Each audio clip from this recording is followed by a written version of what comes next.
She closes this session of keynote speakers. She is here to talk to us about financial freedom in the 21st century, and she has evidence from 25 countries.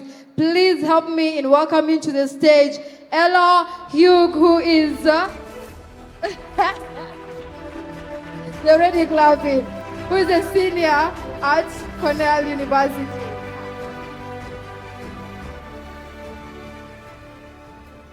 Well, good afternoon, everyone. Thank you all so much for being here. My name is Ella Huff, and I am a junior fellow at the Cornell Brooks Tech Policy Institute, and I am also in my final year at Cornell studying the first undergraduate independent major focus program on Bitcoin. And unfortunately, I am not Professor Sarah Krebs, who I'm sure you all were expecting to see. She was very hoping to be with you all. Unfortunately, the airlines had other plans. But I am very fortunate to be able to work with her on this study, the first of its kind, looking at the global adoption of Bitcoin across 25 countries, supported by the Human Rights Foundation and the Reynolds Foundation. And I hope to do her presentation justice today, and I very much hope that you all will get to meet her to share just a little sliver of her accomplishments.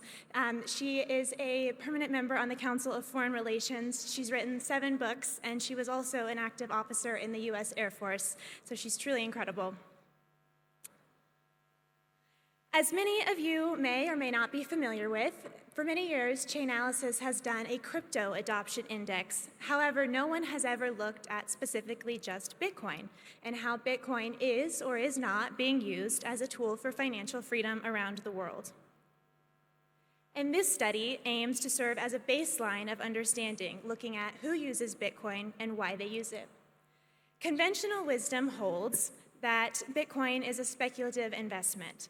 But this is a developed world bias, as high-income countries have greater disposable income available for savings and investment, spending 13% versus 56% on necessities such as food. However, as a study entails, we've structured our research to go past assumptions and go layers deep below the surface, diving into the nuance. To begin, our research is designed with 2 parts. A quantitative and qualitative part. The quantitative component is the largest ever of its kind, surveying 25,000 individuals across 25 countries.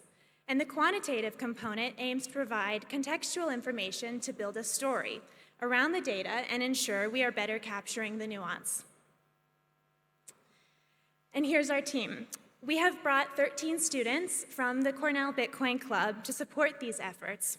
And this club is a part of a larger organization called the Bitcoin Students Network, which I co-founded with Arsh Malu, who also works at the Human Rights Foundation, to really support students in learning about Bitcoin across 65 countries. And so these 13 students, a part of the Cornell node of this network, are each assigned 5 different countries to better see regional insights that might arise. And they come from all majors, grades, and interests across the school. And this is a little bit of how our process looks to best do the quantitative component and perform these interviews. So we really try to lean into the peer-to-peer nature of Bitcoin to better reflect the very values of Bitcoin and financial freedom that the study is about, and better bring privacy, trust, and connection to the forefront. Now you might wonder, how did you go about choosing the 25 countries that you've chosen? Which include democracies, non-democracies, cover all major continents, religions, sizes, and stages of development. And the answer is that Professor Krebs, Greiner, and Flores scored 178 countries off of 18 factors of interest, covering inflation rates, to banking access, to prevalence of remittances, to legal status, corruption, civil unrest. And then, when constructing the survey to be used, we looked at 15 different categories of individual level attitudes, from their awareness of Bitcoin versus cryptocurrencies, perceived riskiness that they might have towards Bitcoin, their motivations for using Bitcoin, their trust in the financial system and Bitcoin, and their financial knowledge. Currently, we have the preliminary results back from the United States, which I will share a bit with you today. To begin, Bitcoin awareness is considerable at 84%, which notably is 8 points greater than that of crypto. However, ownership is still fairly limited. And as you can see from the middle chart, there is still considerable room for education, given a low knowledge of about 21% versus 23% for cryptocurrencies. And about a third believe that Bitcoin will be the main form of payment within the next 50 years. Next, we see that ownership is highest among men that have a high income and are in the millennial age range.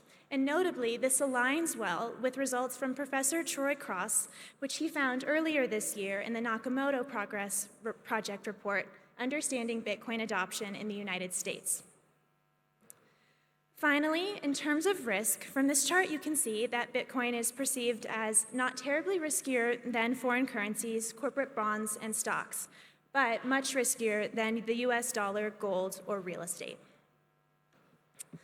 So now this is a 2-year study, and over the course of this year and next year, we will continue to receive data from the other 24 countries, which Kenya is one of the countries, which will allow greater country-level and regional-level comparisons. And next year, we hope that our work will be beneficial for increasing shared understanding, especially amongst policymakers, of the factors driving Bitcoin adoption, usage patterns, and the broader implications for financial inclusion and technological innovation. And we very much look forward to sharing that information with you all. And if I may give you all one next step, please do look up Sarah Krebs and the work that she does. She's also a fellow at the Bitcoin Policy Institute and has written some great reports. Thank you all very much for your time, and enjoy the rest of the conference.